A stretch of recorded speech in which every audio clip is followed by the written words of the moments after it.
ዶክተር አብይ አገዛዙን የሚያስቀጥልበት ካርድ ኦሬዲ አልቋል ከጁ ህገ መንግስቱ ይሻሻላል ወይስ እንዲሁ እንዲቀጥል ነው እርሶ የሚፈልጉት የሚል ነው እና የመለሱት መልስ ማንንም ፖለቲከኛ ሌላው የሚችለው አይነት ጫውታ ሲስተም ማለት አለ አይደል ህዝቡ ከፈለገው እንቀይረዋለን ቀይ ባህር ከሽፏል ኦሬዲ ከሽፏል አሁን ደጋፊዎቹም አሁን ማንሳት አሳፍሯቸዋል እና ኦልሞስት ከሽፏል አብይ ሲያነሳው ምን የነካው እንጨት ካረካው ሐሳቡን በጣም ከባድ ነው የሚሆነው ልደቱ አያሌውን የሚያክል የሐሳብ ፖለቲከኛ በጣኔ ኢትዮጵያ ውስጥ ሐሳብ አላቸው ከመላቸው ፖለቲከኞች መካከል አንዱ ልደቱ አያሌው አሁን የኢትዮጵያ ህዝብ ጥያቄ ህገ መንግስቱ መቀየር አለመቀየር አይደለም አዎ ህገ መንግስቱን ምንቃወም ሰዎች አሉ ህገ መንግስቱ መሻሻል አለበት ብለን ከልባችን ምናምን ሰዎች አሉ ግን ዛሬ ጥያቄው እሱ አይደለም መጀመሪያ ሀገርና ህልውና ሲኖር ነው አይደለ ህገ መንግስትም እኮ ተወያይተን መሻሻል ይችላል መንግስት በዚህ ካርታ ልጫወት ብሎ ካለ እውነት ለመናገር በሳት የመጫወትን ያክል ነው ምክንያቱም ምን ይሆናል መሰለ ህዝብ ሁሌ ሲያነሳ ጥያቄ ሲያነሳና ሆ ሲል ብቻ መልስ ለመስጠት አይደለም መዘጋጀት መቻል ያለብን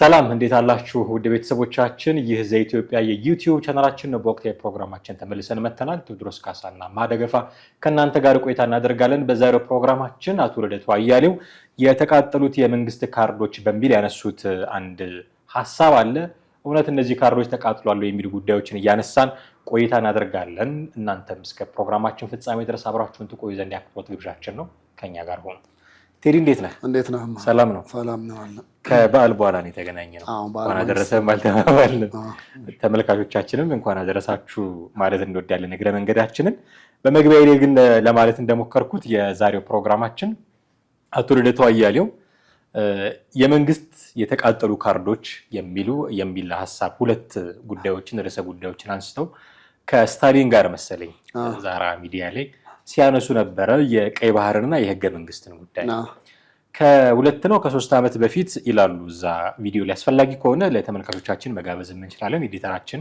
ያሳየልናል እና በነገር ላይ አሁን ዶክተር አብይ አገዛዙን የሚያስቀጥልበት ካርድ ኦሬዲ አልቋል ከጁ ያው የዛሬ 2 ዓመት ይመስለኛል ወይም 3 ዓመት ካንተ ጋር ኢንተርቪው ሳደርግ ሁለት ካርዶች ቀርተውታል ብዬ ነበር አንደኛው የቀይ ባህር ጉዳይ ነው ሁለተኛው ደግሞ ህገ መንግስቱን ልቀይርላችሁ ነው የሚል አጀንዳ ነው ቀይ ባህር ከሽፏል ኦሬዲ ከሽፏል አሁን ደጋፊዎቹም አሁን ማንሳት አሳፍሯቸዋል እና ኦልሞስት ከሽፏል አይቀጥልበትም ማለት አይደለም ግን ከዚህ በኋላ የህዝብን ቀልብ ስቦ የሚያሳስትበት እድል የለም ከሽፏል የህገ መንግስት ጉዳይ ኦልሞስት ከሽፏል ይሄ የምክክር ኮሚሽን የሚባለውን አካል ይዞት የመጣው ያለ ምክንያት አይደለም በተለይ ይሄ ኢትዮጵያኒስት ነኝ የሚለውን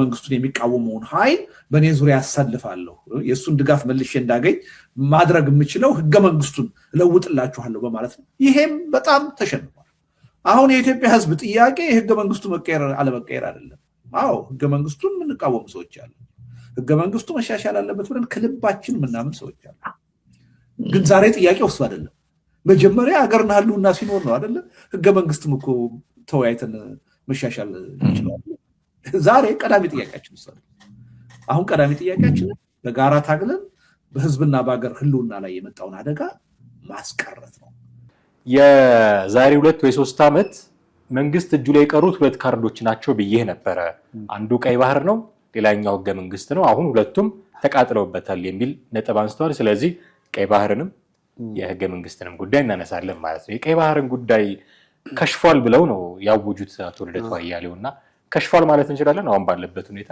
እንደውም የበለጠ አንሰራርቷል ማለት ትችላለህ እኔ እንዴት ነው የምታስበው እንዴት ነው የሚሰማ ብለህ ብትለኝ እንደውም እንደ አዲስ እያንሰራራ የሆነ ነገር መያዝ ካልቻልን ወይ ደግሞ እዛ ላይ ካላረፍን የቀይ ባህር ጉዳይ መቼም ያበቃል የሚል ወይ ደግሞ የተዘጋ አጀንዳ ነው ብለህ ማለት የምትችለው አይደለም አቶ ልደቱ ያው ብዙ ጊዜ እነዚህ ልክ የክሽፈቶቹን የመንግስት ክሽፈቶቹን የሚገልጹበት አነጋገር እንትን ሲያደርጉ አንደኛ በቁጥር ያስቀምጡልሃል በቁጥር ለምሳሌ 2 ሊሉ ይችላሉ 5 ሊሉ ይችላሉ የመፍትሄ ሐሳቦችን ብለው እኮ ታስታውስ እንደሆነ እንደዛም ያመጡበታል ግን ባሉት መልኩ ከሽፏል ወይ ብለህ ስትል የቀይ ባህር ጉዳይ አልከሸፈም። የከሸፈ ቢሆን ኖሮ እንደውም አሁን ሰሞኑን የተለቀቀ አንድ መረጃ ምንድነው የሚለው ጅቡቲ ውስጥ ያለ አንድ ወደብም ነበረ እና የላሙ ወደብ ካልተሳሳትኩ እና ያን ወደብ ኢትዮጵያ በ60% ተሰጥቷት ታልማውና ትቀጥልበት ሲባል መንግስት አልቀበልም ብሏል የሚሉ መረጃዎች ነው ያሉት። ይሄ ሊያሳየህ የሚችለው ምንድን ነው? ያንን አልተፈለገም። ስለዚህ የተፈለገው አንድና አንድ አሰብና ቀይ ባህር ነው፣ ሌላ ነገር የለም። ስለዚህ አቶ ልደቱ ካሉት ጋር 100% እንደውም ተቃራኒና የተገላቢጦሽ የሆነውን ነገር የተናገሩ ነው የሚመስለኝ።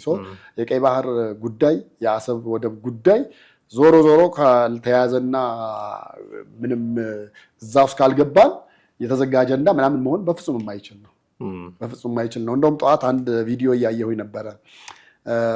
መለስ ለኤርትራ የአሰብ ወደብን የሰጡበት ወይ እና ያን ጊዜ የነበሩትና ፕሮፌሰር አስራት ምናምን ተቃውሞ ራሱ ሲያመጡ ከአንድ ተቃውሞ በስተቀር በአብላጫ ድምፅ ጸድቋል ተብሎ አለፈ እና አንድ ምሁር ተጠየቁ። ይሄ እኮ ኢህአዴግ እኮ ሲገባ በቃ በአንዴ ያጸደቀው ነገር ስለሆነ የተዘጋ አጀንዳ መሆን አለበት። አቶ መለስም እንዳሉት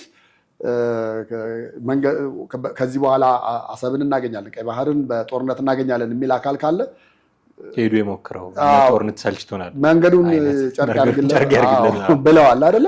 እና ምሁሩ ግን የተናገሩት አንድ ገዢ ነገር አለ።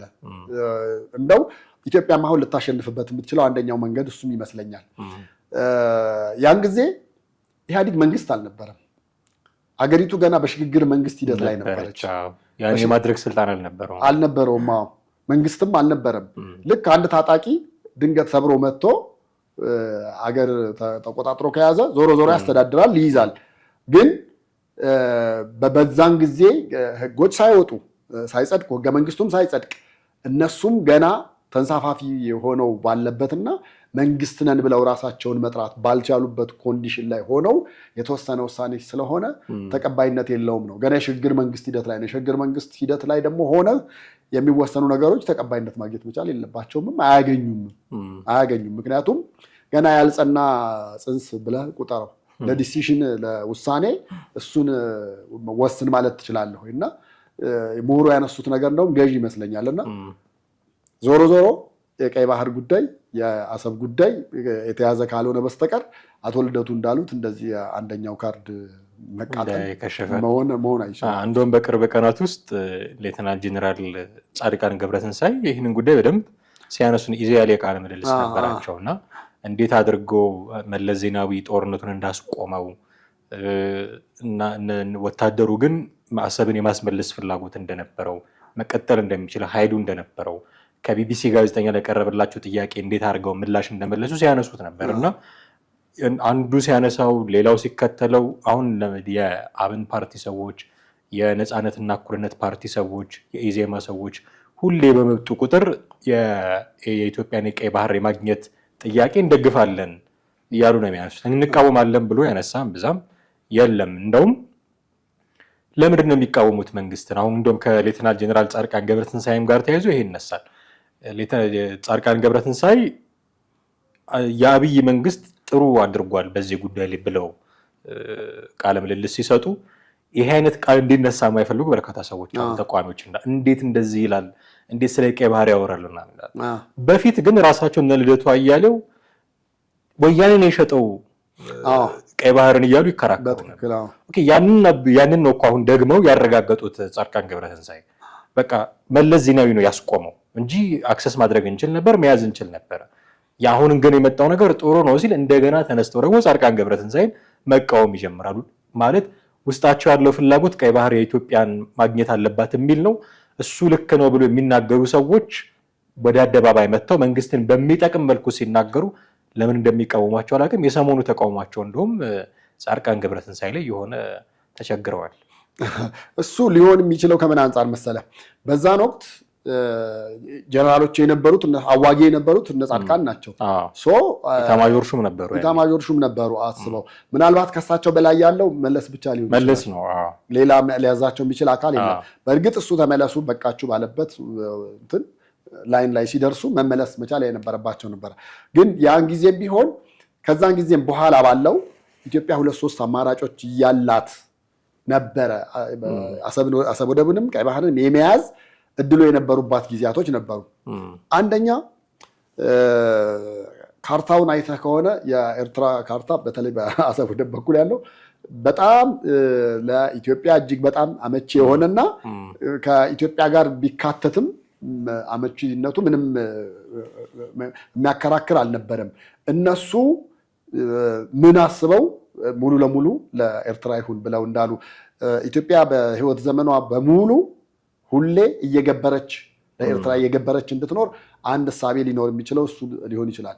ሁለተኛ ደግሞ ምናልባት እነሱ እንግዲህ በፊት የትግራይ ነፃ አውጪ በፊት የነበረው ስማቸው ነው አሁንም ያለው። ነፃ አውጪ ማለት ደግሞ እንደ ኤርትራ ያው ዞሮ መገንጠልን ይጨምራል። ስለዚህ የዛን ጊዜ መገንጠልም ሀሳብ ስለነበራቸው እኛ ስንገነጠል ያን ጊዜ ለእኛ ታስረክበናለህ አሰብ ወደብን የሚል ምናልባት ወደፊት እንደዚህ ያለ ዶክመንት ልናገኝ እንችላለን። ሊመጣ የሚችልበት አጋጣሚ ያን ያህል ሩቅ አይደለም ነው የምልህ። እነዚህ ነገሮች ምናልባት እነ ጻድቃን የማያውቁበት መንገድ ሊኖር ይችላል። አንደኛ እንግዲህ ያው ያን ጊዜ ፈላጩም ቆራጩም መለስ ስለነበረ የሄዱበት መንገድ ከዛ ጋር አስመለሳቸው እንጂ መንግስት ቀይሮ እስከመመለስ አልነበረ እንደ ሐሳብ የነበረው። የዛን የኢትዮጵያ ጻድቃን አላማቸው አሁንም አሉ ተመልሰው ጥቃት ሊያደርሱበት በሚችሉበት ቁመና ላይ ናቸው። ስለዚህ ሄደን መንግስት እንዳይኖር አድርገን መመለስ ነበር። መንግስት ቀይረው ሌላ መንግስት አንግሰው በዙፋኑ አስቀምጠው የመለስ ዜናዊ ክርክር ወራሪ እንባላለን የሚል ነው። ያው ውስጡን ለቄስ ብለን ላይላዩን ግን የነበረው ክርክር ወራሪ እንባላለን፣ ኢትዮጵያ በዚህ ስሟ መነሳት የለበትም የሚል ነበረ ክርክሩ። ያው መለስ እንደ ፖለቲሽያን ነው የሚያስበው፣ ጻድቃን እንደ ወታደር ነው የሚያስበው። ያ ነበረ ግጭቱ። ችግሩ ግን ምንድነው? የኢኮኖሚው ጸብም ነበረ። ናቅፋ ስታደርግ ገንዘቧን ብር ነበረ የምትጠቀመው። ኤርትራ ናቅፋ ስታደርግ በኢትዮጵያና በኤርትራ መካከል ያለው ግብይት በዶላር እንዲሆን ወሰነች። ያኔ በጣም ኢኮኖሚያዊ ኪሳራ ደረሰባት ኤርትራ። ከዛ ማስከፈል ጀመረች። ነፃ ነበረ የምንጠቀመው፣ ቀረጥም አንከፍልም ነበር አሰብን። ከዛ ማስከፈል ጀመረች ኤርትራም። በዚህ የተነሳ የኢኮኖሚ ፉክክር መጣ። ዜን የጅቡቲን ወደብ ስንጠቀም ደግሞ ሙሉ ለሙሉ ኤርትራ አበቃለ። በዚህ መጣ ጦርነት ነው። አሰብን በመያዝ ብቻ ብዙ ነገሮች ሊስተካከሉ ይችሉ የነበሩ ሁኔታዎች ናቸው። ይሄንን ነገር የሚደግፍ ሀሳብ ሲያነሱ ጻድቃን ገብረትንሳኤ እንዴት የአብይን ስም አንስተው አመሰገኑ ነው። ጠቅላይ ሚኒስትር አብይ አህመድ ልተቻቸው ካልክ የምትተችበት በርካታ ነገር አለ። ላድንቃቸው ካልክ የምታደንቅበት በርካታ ነገር አለ። በሚያደንቁበት ነገር አድንቀው በሚተቹበት ነገር መተቸት ነው እንጂ እንዴት ስማቸው በምስጋና ይነሳል ብለን የምትንጨረጨር ከሆነ በጣም አስቸጋሪ ነው የሚሆነው። ጉዳይ ከሀሳቡ ሳይሆን ከሰውየው ነው ማለት። ቀይ ባህር የኢትዮጵያ መሆን አለበት እያልክ ስትከራከር ከርመህ አብይ ሲያነሳው ምን የነካው እንጨት ካረካው ሀሳቡን በጣም ከባድ ነው የሚሆነው። ልደቱ አያሌውን የሚያክል የሀሳብ ፖለቲከኛ በጣም ኢትዮጵያ ውስጥ ሀሳብ አላቸው ከምላቸው ፖለቲከኞች መካከል አንዱ ልደቱ አያሌው እና እንዴት አድርጎ ሲከራከር እንደነበረ ታውቃለህ። ስለ ቀይ ባህር ሸጣችሁብን ምናምን እያለ አሁን ቀይ ባህር ሲነሳ ኦኬ መስተካከል አለበት። እኔ መች እንዳሉ ጠቅላይ ሚኒስትሩ አላስታውስም። በኃይል እንይዛለን መች እንዳሉ አላውቅም። ያው ብዙ ህዝብ ነን መቋቋም አትችሉትም የሚለውን ናሬሽን ወደ ጦርነት ቀይረውት ሊሆን ይችላል። እና በጦርነት መያዝ የለበትም አሰብ ምናምን እያሉ እንደ ክፉ ጎን የሚያነሱት እሱን ነው። እኔ ሲሉ ሰምቼ አላውቅም። በዊን ዊን ሲቹዌሽን በገበያ መር ህግ እኛ የሆነ ነገር ሰተናችሁ እናንተ አሰብን ስጡን ነው ያልነው ሁሌ የሚሉት ጠቅላይ ሚኒስትሩ እንደዚህ ነው። መች በጉልበት እንይዛለን እንዳሉ አላስታውስም። ይሄ ሊተች የሚገባው ጉዳይ ነው ወይ? ከስንት ዓመት በፊት ኢህአዴግን ሲተቹበት የነበሩ ሀሳብ ነው ልደቱ አያሌው። አሁን ጭራሽ ከሽፏል። ህዝብን ለማማለል ያመጡት ነው። እኔ ለምርጫም ብለው ይሁን ህዝብን ለማማለል ብለውም ያምጡት ሀገርን የሚጠቅም ከሆነ መቀበል ነው ያለብን። እሱ ብቻም አይደለም። ምን አሁን ምን ይሰማኛል መሰለህ ዶክተር አብይ አህመድ ምናምን ስለሆኑ ብቻ አይደለም። ሌላም መንግስት ቢመጣ ሌላም አሁን ጫካ ያሉትን ጨምሮ ስልጣን ቢይዝ በእርግጠኝነት መቼም የማያባራው ጥያቄ ነው የሚሆነው የወደብ ጉዳይ። ኢህአዴግ ብቻ ነው አስችሎት ዝም ያለው እኮ። እናንተ እንዳልከው በጓሮ በር የተፈራረሙት ነገር ካልሆነ በስተቀር የኢትዮጵያ ሕዝብ ለባህር በር ያለው ሴንሲቲቭነት ይታወቃል። ስለዚህ ያንን ብታደርግለት በጣም ጥሩ። እንደውም በአንተ ዘመን ያ ከተደረገ ጥሩ እኮ ስኬት ነው። በኢትዮጵያ ሕዝብ ልብ ውስጥም የሚያስቀር ነገር ነው የሚሆነው። ለምን ይሄንን ከሕዝቡ ልብ ውስጥ ፈንቅሎ መውጣት እንደተፈለገ አልገባኝም። የሆነ ሆኖ የቀይ ባህር ጉዳይ አንዱ እሱ ነው፣ ከሽፏል ብለው ተናግረዋል።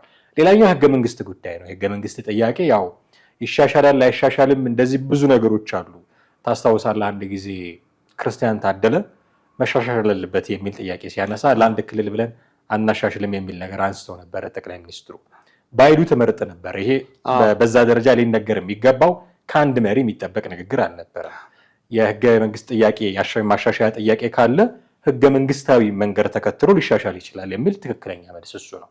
ለአንድ ክልል ብለን አናሻሽል ምናምን ትንሽ እንካ ስላንታ ያለው አይነት ነገር መደረግ ያልነበረበት ነው። በዚህ በኩል ልትተቻቸው ትችላለህ።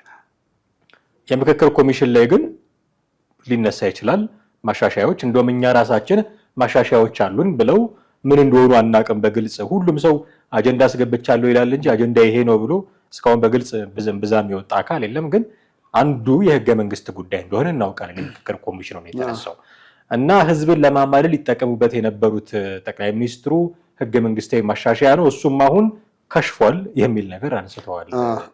እንዴት ነው የምናየው? ሁለተኛው ካርድ እኔ አሁን የህገ መንግስቱም ጉዳይ ልክ እንደ ባህር በር ጉዳይ ጥያቄው ሁሌም እንደሚቀጥል በእርግጠኝነት መናገር ትችላለህ። በእርግጠኝነት እኔ ምክክር ኮሚሽኑ በሄደባቸው ክልሎችና ቦታዎች በሙሉ ለዘገባ ለስራ ብዙዎቹ ጋር ተንቀሳቅሻለሁ። በጣም ልነግር ከምችለው ከ90% በላይ የሚሆነው ህገ መንግስቱ ላይ ጥያቄ አለው። ህገ መንግስቱ ላይ ጥያቄ አለው፣ መሻሻል አለበት የሚል። በነገራችን ላይ ብዙ ሰው ዶክተር አብይ ወደ ስልጣን ሲመጡም አንደኛ በጣም ፈልጎት የነበረው ትልቁ ነገር ምንድነው የተጠበቀው የነበረው እሱ ነው። ግን አሁን ብልጽግና ወይ ደግሞ ዶክተር አብይ አንድ የሳቱት ትልቁ ነገር የለውጡ ጊዜ የመቀየር እድሉ ነበራቸው። ከፍተኛ ተቀባይነት አግኝተው የነበሩበት ጊዜ ስለነበረ ምንም ቢያደርጉ ህዝቡ ትክክል ነው ነበር የሚላቸው። አንድ እድል አምልጧቸዋል። ምን እሱን ነው። ሁለተኛው ምን ሆነ? በአንድ ወቅት የሚዲያ ኦነሮችን ወስደው አስጎበኙን። ሁሉንም የሴኪሪቲ ተቋማትን ምናምን፣ ፌዴራል ፖሊሱንም መከላከያውንም ሁሉንም የሲቹዌሽን ሩም ምናምን የተባለው የሚተኮስበት የተባለው ሁሉንም ነገር አየን። መጨረሻ ከጠቅላይ ሚኒስቴሩ ጋር ነበር ስብሰባ የነበረን እና እጅ አውጥተን ከጠየቅነው ጥያቄ መካከል ህገ መንግስቱ ይሻሻላል ወይስ እንዲሁ እንዲቀጥል ነው እርስዎ የሚፈልጉት የሚል ነው እና የመለሱት መልስ ማንም ፖለቲከኛ ሌላው የሚችለው አይነት ጫወታ ሲስተም ማለት አለ አይደል? ህዝቡ ከፈለገው እንቀይረዋለን። ህዝቡ እኮ ለውጡ ነው የፈለገው መጀመሪያ አንድ ህገ መንግስቱ ላይ እንዲቀየር ጭምር ነው። አዎ መንግስት እንዲቀየር ብቻ አለ ህገ መንግስቱም እንዲቀየር ነበር እንጂ የተራ ጫወታማ ኢህአዴግ ምን አለን? ምንም እኮ አብሮ ከኢህአዴግ ጋርም እኮ ዝም ብለህ እየተሞዳሞድክ መቀጠል ትችላለህ። በጊዜ ሂደት ሀሳባቸውን ቀይረው ካልሆነ በስተቀር ጠቅላይ ሚኒስትሩ ህገ መንግስቱ እንዲቀየር እንደሚፈልጉ የምታውቀው በጠቅላይ ሚኒስትር እንድትመራ አይፈልጉም። ሀገሪቱ ፕሬዚዳንሻል እንዲሆን ነው የሚፈልጉት። ይሄ ቀጥታ የህገ መንግስት ለውጥ የሚፈልግ ጉዳይ ነው። እንግዲህ አሁን ከምርጫ በፊት የመሩበት ጊዜ ይቆጠራል አይቆጠርም የሚለው ቢያከራክርም አንድ መሪ 2 ተርም ብቻ ነው የሚወዳደረው፣ ከ2 ተርም በኋላ አይታሰብም ብለዋል። ከምርጫ በፊት ያለውን ባንቆጥር 1 ተርም ጨርሰዋል። 2ኛ ተርም ከምርጫ በኋላ ሊመጣ ይችላል። ይህም ህገ መንግስታዊ ጥያቄ ነው። ህገ መንግስት ላይ መስፈር ያለበት ህገ መንግስታዊ ማሻሻያ የሚፈልግ ጉዳይ ነው እና እኔ ጠቅላይ ሚኒስትሩም በፓርቲም ደረጃ እንዲቀየር የሚፈልጉ ነው የሚመስለኝ። በኋላ ግን አንተ እንዳልከው የሚያነሷቸው ጉዳዮች ለክርስቲያን ታደለ የሰጡትን ምላሽ ምናምን ስታይ በሂደት ሀሳባቸውን ቀየሩ ይሆን የሚል ጥያቄ ካላነሳ በስተቀር እንዲቀየር እንደሚፈልጉ ነበር እኔ የሚገባኝ። አንደርስታንዲንግ እንደዛ ነበረ። ምክንያቱም ፕሬዚዳንሻል እንዲሆን ነው የሚፈልጉት፣ ፓርላሜንታሪ እንዲሆን አይፈልጉም ነበረ ሲስተም። እሱን ይኸውልህ አሁን የኢህአዴግ እንትን ተመልሳ እዚህ ጋር መልሳ የምትሰራ እንደሆነ ነው የምነግርህ። ለምሳሌ ታስታውስ እንደሆነ ኢህአዴግ አዲስ አበባ ሲቆጣጠር ምንድን ነው የሆነው? ፕሬዚዳንት ሆነው አቶ መለስ የሽግግር ጊዜው ተብለው ቀጠሉ አይደለ?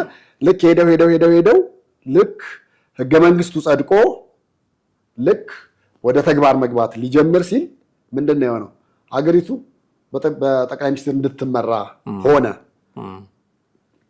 ፕሬዚዳንቱ ያው ዝም ብሎ የሚመጡትን አምባሳደር ይቀበላል፣ ይሸኛል። የሀገር ምልክት ነው። ከዛ የዘለለ ብዙ በቃ እንደዛ ነገር የለውም። ግን በካልኩሌሽን እነሱ ምን አደረጉ? ከሁለት ጊዜ በላይ የምትለዋንም ነገር ገደቧንም ላለማለት ምንም ላለማለት የዛች ጊዜ ወዲያውኑ አገሪቱ በጠቅላይ ሚኒስትር እንድትመራ ተደረገና እሳቸው ከፕሬዚዳንትነት ወደ ጠቅላይ ሚኒስትርነት ከዛ በኋላ ፕሬዚዳንት ደግሞ ተሾሙ ነጋሶ ጊዳዳ ሆነው ስልጣኑ ቀጠለን የምልህ። አሁን ከምርጫው በኋላ የምንጠብቃቸው ሂደቶች አሉ። የምንጠብቃቸው ብቻ ሳይሆን በትክክልም ይሆናሉ ይደረጋሉ ተብለው በምልክት ደረጃ እየታዩ ያሉ ነገሮች አሉ። ከነዛ መካከል አንደኛው አገሪቱን ወደ ፕሬዚዳንት አስተዳደር የመመለስ አንደኛውና አንዱ። ሁለተኛው ከሁለት ጊዜ ተርም በላይ መቀጠል አይችልም የሚለው ነገር ስላለ እሷን ነገር ለማስተካከል ህገ መንግስቱ ላይ የሚደረጉ ማሻሻያዎች ይኖራሉ። ከሚደረጉ ማሻሻያዎች መካከል በዋናነት እኔ መንግስት በጣም ይፈልገዋል፣ ሆ ብሎ አጨብጭቦ ይቀበለዋል ብለን የምንለው አገሪቱ በፕሬዚዳንት እንድትመራ የሚደረገውን ሂደት ነው። በተረፈ ሌላው የክልል የቋንቋ የምናምን ጉዳይ እና የሰንደቅ ዓላማ ብዙ የሚያጨቃጭቁን ጉዳዮች ህገ መንግስቱ ሶልቭ ሊያደርገው ይችላል። ነገር ግን አንዳንድ ክልሎች ከፌዴራል መንግስት በላይ የሚፋንኑ እኮ አሉ አይደል? በክልላችን ስልጣን ስለሚሰጣቸው በክልላቸው የፌዴራል መንግስትን ባንዲራ እንዲታይ የማይፈልጉ አሉ። በእነሱ ምክንያት እንትን ካላለ እኔ አሁን እውነቱን ለመናገር ፕሬዚደንሻል ቢሆን ሲስተማችን በጣም የተመቸ ነው ብዬ አስባለሁ። ምክንያቱም አሁን ጠቅላይ ሚኒስትር አብይ አህመድ ጠቅላይ ሚኒስትር ይሁኑ ወይንስ ሌላ ያው ከገዢው ፓርቲ ነው ኦፍ ኮርስ ጠቅላይ ሚኒስትር አብይ አህመድ ጠቅላይ ሚኒስትር ይሁኑ አይሁኑ ብለህ እጅን አውጥተህ መርጠህ አታውቅም። ማንም ሰው መርጦ አያውቅም። ከመረጥክ የምትመርጠው ፓርቲ ነው። ፓርቲ ብትመርጥ ግን አንድ ፓርቲ ውስጥ ጥሩ የሚሰራ እና ጥሩ የማይሰራ አለ። እከሌ የሀገር መሪ መሆን አለበት ብለህ ቀጥተኛ የህዝብ ድምፅ የለም። ትክክል። ምሳሌ የምንወስደውም አሜሪካ ነው። አሜሪካ መላው አሜሪካዊ መምረጥ የሚፈልግ አሜሪካዊ በሙሉ ትራምፕ ይሻለኛል ወይ ደግሞ ሂላሪ ትሻለኛለች ብሎ መምረጥ ይችላል። በትክክል። ብዙ ሰው የመረጠው ፕሬዚዳንት ይሆናል። አሁን ግን የሚመርጡልን የህዝብ ተወካዮች ምክር ቤት አባላት ናቸው። ኖርማሊ የፓርቲው ሊቀመንበር ባይ ዲፎልት የሀገሪቱ እንደዛ ነው የሚለው፣ ስርዓቱም እንደዛ ነው የሚለው። ለዚህ የምታደርገው የሀገር መሪ መቀየር ሳይሆን የፓርቲ መሪ መቀየር። በቃ አሁን ብልጽግና ፓርቲ መሪ ከቀየረ ነገ መሪ እንደሚቀየር ታውቃለህ ማለት ነው። ይሄ የሆነ ሰው የሚመርጥልህ መሪ ነው የሚሆነው። ፕሬዚዳንሻል ግን ሲሆን መላው ኢትዮጵያዊ መምረጥ የሚችል መላው ኢትዮጵያዊ እከሌ ይሻለኛል ቢለው አብዛኛው ሰው የተስማማበት መሪ እናገኛለን። ትክክል። እከሌ እኔ እኮ አልፈልገውም ነበር እከሌን ቢያደርጉልኝ አትልም። ሄደህ ራስህ ተመርጠዋለህ። ፕሬዚዳንሻል ቢሆን በዚህ አንጻር ጥቅማል። ሜቢ የተለጠጠ ስልጣን ይኖረዋል ፕሬዚዳንቱ የሚል ስጋት አለ። እሱን በህግ በደንብ ማረቅ አለብህ። ከዚህ ውልፍት ብትል እና ተቋማት ማዘጋጀት አለብህ። ተቋማት ከሌሉ ፕሬዚዳንትም ቢሆን ጠቅላይ ሚኒስትርም ቢሆን ለውጥ አያመጣም። ሁሉም የተለጠጠ ስልጣን ጉልቻ መለዋወጥ ተቋማት መኖር አለባቸው። ከዚህ ውልፍት ስትል ኖ ይሄ ፕሬዚዳንት ትራምፕ ክስ ፊት ይቀርቦ የለ እንደዛ ነው። ውልፍት ስትል ትከሰሳለህ። ተቋማት መኖር አለባቸው እንጂ ዝም ብለህ ፕሬዚዳንሻል ስላደረከው የተለጠጠ ስልጣን ስለሚኖረው ዋን ማን ሾው አይነት ነገርም እንዳይኖር። ከዛ ውጪ እንዳልከው የባንዲራም የቋንቋም የምንም ብዙ ነገሮች ልታነሳ ትችላለህ። ግን ህገ መንግስታዊ ጥያቄ ልደቱ አያሌው እንዳሉት የከሸፈ ነው ብሎ ማመኑ በጣም አስቸጋሪ። እንደውም እኔ አሁን እሱ ላይ ምን ይታያል ብለህ ብትለኝ የምክክር ኮሚሽኑ ታስታውሳለህ የተሰጠው ጊዜ አብቅቶ 8 ወር ተጨምሮለታል። እንደውም ታስታውስ እንደሆነ አዳማ የነበረን ሚቲንግ ጊዜ አንድ መድረክ ላይ ተገናኝተናል እና እዛ ላይ መሐመድ ድሪር ምንድን ነው ያሉት? እንደው 8 ወር ከምትሉ እንደ ነፍሰ ጡር እንኳን የምትወልደው በ9 ወር ስለሆነ አገር የማዋለድ ስራ ስለሆነ የምንሰራው 9 ወር ብታደርጉልን የሚል ያን አንስተው ነበር እና ይሄ ነገር ጥያቄው ማለቂያ የለውም። በእርግጠኝነት መንግስት በዚህ ካርታ ልጫወት ብሎ ካለ እውነት ለመናገር በሰዓት የመጫወትን ያክል ነው። ምክንያቱም ምን ይሆናል መሰለ ህዝብ ሁሌ ጥያቄ ሲያነሳና ሆ ሲል ብቻ መልስ ለመስጠት አይደለም መዘጋጀት መቻል ያለብን። ቀድመው ሊነሱ የሚችሉትን ነገሮችን ቀዳዳቸውን እየደፈንክና እሳት ሊያነሱ የሚችሉትን ነገሮች እንዳይነሳ መዝጋት መቻል ነው ያለብህ። አሁን እኛ ጋር ግን እየተካሄደ ያሉትን ነገሮች ምናምን ብታየው አንዳንዴ መንግስትና ህዝብ አይናበቡም አይተዋወቁም ወይስ መሪዎቻችን የት ሀገር ነው ያሉት ብለህ እስከምትል ድረስ የህዝብ ጥያቄ ዝም ተብሎ መንግስት የራሱን የፈለገውን ይሰራና ከዛ በኋላ ህዝብ እዚህ ጋር ሆ ብሎ ወይ በሶሻል ሚዲያውም በሆነ ነገርም የሆነ ኢንፍሉዌንሰሮችን መጥተው ሆ ወሪ ብለው የሆነ ነገር ሲሆንና ጫጫታ ተፈጥሮ መንገጫገጭ ሲመጣ ያን ጊዜ ቁጭ ብለው እንደ እንትን መልስ ለመስጠት ይቀመጣሉ። እንደዛ መሆን መቻል አይደለም ያለበት። መጀመሪያ ነገሮች መስመር እንዲይዙ መዘጋት መቻል አለባቸው። ለውጡን ያመጣው እኮ በፊት የህዝብ ጫጫታ የነበሩትን ነገሮች ዝም በመባሉ በመዳፈኑ ምላሽ በጊዜ ባለመሰጠቱ አንዳንድ ጥያቄዎችን ደግሞ ማንሳት በቃ እንደ ነውር እንደ ኃጢአት ይታይበት የነበረ አለ። ለምሳሌ የወደብ ጥያቄ አንደኛው ነበረ። በቃ በምርጫ ቅስቀሳ ወቅት እኮ እሱን ያነሳ እኮ እንትን የሚል ነበር። አሁን እና ሬድዋን ሁሴን እኮ ያን ጊዜም በወደብ ጉዳይ የተናገሩት ሌላ ነው። አሁን ደግሞ ያቋም ለውጥ አድርገዋል። ጥላሁን ጉግሳ ፊልም ታግዶብኛል ምናምን ይል ነበር ስለ ወደብ። እውነት ነው። እኛ እሱን ፊልም ብዙ ጊዜ ደጋግመን ካዩት መሀል ነን። ስለ እሱ ፊልምም ከጻፉት መሀል ነን በወቅቱ ከነበረው ነው የምልህ። ይሄ ነገር በኪነ ጥበብ ላይ የሚመጣ ነገር ወደ ህዝብ ጥያቄ ሊስተጋባ ይችላል። ትልቅ አቅም እንዳለው ስለሚያውቁ ተጽዕኖ እንደሚያመጣ ስለሚታወቅ ከዛ በኋላ ፊልሙ ታገደ፣ እንዳይታይ ተደረገ። ምንም ጥያቄ የለውም። ስለ ባህር በር ጉዳይ እኮ የሚያነሱ ለምሳሌ የዶክተር ያዕቆብ የጻፉት መጽሐፍ አለ። በዚህ በአሰቤ ማን ነው የሚል ያዕቆብ ኃይለማርያም እኔ እኮ አንዴ ቢሮአቸው ሲሄድ በጣም ነው ያዘንኩትም ያፈርኩትም ነው የምልህ። ያሳተሙት መጽሐፍ እንዳለ ቢሮአቸው ነበር።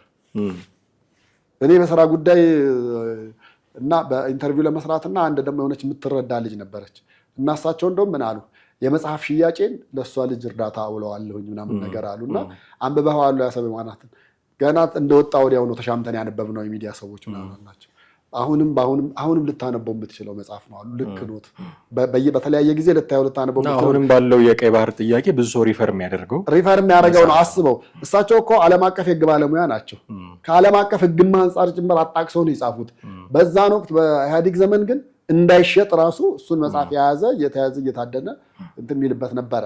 እሳቸውን ግን መክሰስም አይችልም መውቀስም በጣም ከአቅሙ በላይ ስለሆኑበት ነው የተዋቸው እንጂ እሳቸውም ማይነካውን ከነኩት መካከል አንዱ ናቸው፣ እንደ ጥላሁንም ማለት ነው። እና ያን ጊዜ ያንን ማንሳት እንደዛ እንትን ነበረ። የነዛ ጥርቅም ነው የመንግስት ለውጥ ያመጣው የሚለውን አሁን ግን አትሊስት ማንሳት ትችላለህ። ስለ ወደብ ማውራት ትችላለህ። ስለ ቀይ ባህር ማውራት ትችላለህ። የፊልምህ አይታገድብህም፣ መጽሐፍህ ቢሮ ውስጥ አይታሸግብህም። እንዲህ ሆኖ እያለ መንግስት በእኔ ቅኝት ሂዱ እኮ ነው የሚልህ። ለምሳሌ አንድ ሰሞን ከፈለገ እሱ ሲያነሳ አንተ አብረህ እንድትዘምር፣ እሱ ደግሞ አሁን ስለሱ አይደለም አጀንዳችን ሌላ ነው። አሁን እኮ ይሄ እኮ እኔ መንግስት አጀንዳ ሴት ማድረግ ከቻለ በልቷቸዋል እኮ ማለት ነው ተቃዋሚዎቹን። እነሱ አጀንዳ ሰጥተውት እነሱ በሰጡት አጀንዳ ላይ ጊዜ እንዲያጠፋ ማድረግ አንዱ ስራቸው ነበር መሆን የነበረበት። አልቻሉም። መንግስት በሚሰጣቸው አጀንዳ ነው ሁሌ ስለ ቀይ ባህር ነው የሚያወሩት፣ ስለ ኤርትራ ነው የሚያወሩት፣ ስለ ነዳጅ ምናምን ሲባልም ባልፈጠር ነው የነዳጅ እጥረት እሱንም ነው የሚያወሩት። እና መንግስት በሰጣቸው አጀንዳ ላይ ነው የሚያወሩት። ይሄ ደግሞ በልጧቸዋል። ፖለቲካ እየሰራ ነው ማለት ነው። ልክ ነው ማለት አይደለም። አጀንዳ ሲፈልግ እየሰጠን እኛ እንድንራኮት ማድረጉ ልክ ነው ማለት እኮ አይደለም። ግን ፖለቲካ እየሰራ ነው። አፍተሮ በቃ በልጧቸዋል። እና እሱ በሰጠን አጀንዳ ምናምን እሱ የሰጣቸውን አጀንዳ እያወሩ ነው ዩቲዩብ ላይም ገንዘብ እየበሉ እያደሩ ያሉት። ማነጻጸር ግን የፈለኩት ያኔ ይታገድ የነበረ ሀሳብ አሁን የፖለቲካ ገበያው ላይ በስፋት የሚገኝ ዕቃ ሆኗል። እንዴት ነው ከሸፈ ምንለው? እንደው ከሸፈ ካልን የአብይ አህመድ ሀሳብ ነው የከሸፈው፣ የልደቱ አያሌው ሀሳብ ነው የከሸፈው ብሎ እንደውም መጠየቅ ተገቢ ነው ብያስ። እኔ ራሴ የከሰርኩኝ ፖለቲከኛ ነኝ ብሎ እኮ ራሱ ኪሱን ውጧል እኮ። የከሰረ ፖለቲከኛ ነኝ ያለ ሰው ከሽፏል ብሎ ሌላው ሰው ለመተቸት ምን አይነት ሞራል አለው? አንደኛ። ሁለተኛ ምድር አንቀጥቅጥ በየነ መረብ አንቀጥቅጥ ሰልፍ እናደርጋለን ብለው ባለፈው በገዛ አንደበቱ ተናገረ። ዩቲዩብ ላይ ስንጠብቅ ቲክቶክ ላይ የተገኙ ሰዎቹ እምብዛም አልተሳካለንም ብሎ ሲናገር ሰማ። ስለዚህ ማን የከሸፈው? አሁን መንግስት ሀሳብ ነው የከሸፈው የልደቱ አያሌው ሀሳብ ነው የከሸፈው ብሎ ማለት ራሱም እኮ ማነጻጸር ይቻላል። አዎ ግን ስታየው ዞሮ ዞሮ የልደቱ የከሸፈ ነው። እነዚህ ሁለቱ ካርታዎች መቼም መነሳታቸው አይቀርም። መቼም ብልጽግና ስልጣን ለቆ ሌላም ሰው ቢመጣ መነሳቱ የሚቀር ጉዳይ አይደለም። ይል እንደውም ለዚህ ከሽፏል ለማለት ያነሳው ሀሳብ ምንድነው? ልደቱ አያሌው አሁን የኢትዮጵያ ህዝብ ጥያቄ እሱ አይደለም። የኢትዮጵያ ህዝብ ጥያቄ ህገ መንግስት አይደለም። የኢትዮጵያ ህዝብ ጥያቄ ቀይ ባህር አይደለም። የህልውና ጥያቄ ነው። ልትፈርስ የደረሰች ሀገር አለችን። የህልውና ጥያቄ ነው አንዱ መከራከሪያው። የልደቱ የህልውና ጥያቄ ኢትዮጵያን መቼ አፍርሷት እንደሚጨርስ አለቀ። ከለውጡ ማግስት ጀምሮ ይኸው አሁን ድረስ ኢትዮጵያ ልትፈርስ ይሄን ያህል ቀን የቀራት አመት ነው የቀራት 6 ወር ነው የቀራት ጫፍ ላይ ደርሳለች እያሉ ያው 8 አመት ሞላቸው አልፈረሰችም አለች። እንዳትፈርስ እንጸልያለን እውነቱን ለመናገር እና መቼ ይሄ የህልውና አደጋ መቼ ተከስቶ መቼ ፈርሶ አሁን እንዲህ ስትላቸው ያው ስለማናያት እየተቦረቦረች እያለቀች ስትወድቅ ነው የምናያት የሚል ምላሽ ሊያመጡ ይችላሉ።